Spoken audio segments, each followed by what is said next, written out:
यदि A B समांतर C D समांतर ई एफ और y अनुपात z बराबर 3:7 है तो हमको x का मान ज्ञात करना है। सबसे पहले y अनुपात z बराबर दिया है 3:7।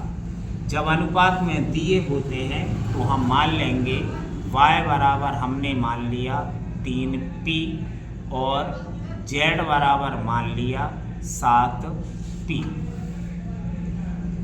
इनमें ए बी समांतर है सी डी और सी डी समांतर है काय के ई एफ के। अब जब ये y है तो ये भी कोण कितने डिग्री का हो जाएगा, y डिग्री का, क्योंकि शीर्षाभि में कोण आपस में बराबर होते हैं।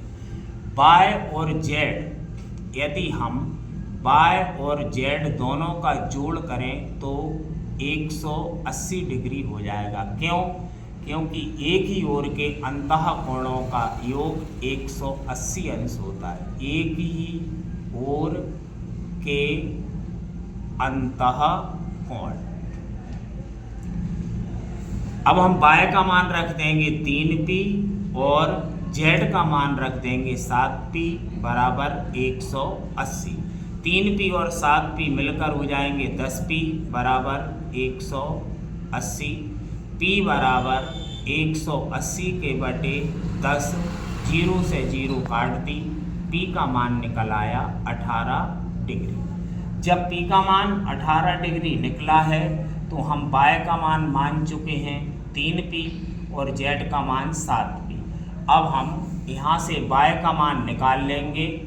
y बराबर हमने माना है 3p बराबर 3 में गुणा p का मतलब 18 का कर देंगे तो 18 3 54 डिग्री। y का मान निकल आया 54 डिग्री। अब x और y इन दोनों का यदि दोबारा जोड़ करते हैं तो भी 180 डिग्री होगा। क्यों?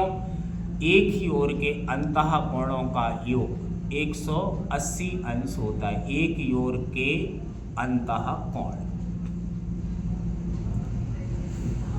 अब x ज्यों का त्यों, y का मान हम निकाल चुके हैं 54, तो y की जगह पर रख दिया 54 बराबर 180। x बराबर 180 के बगल में 54 जाएंगे माइनस के हो जाएंगे।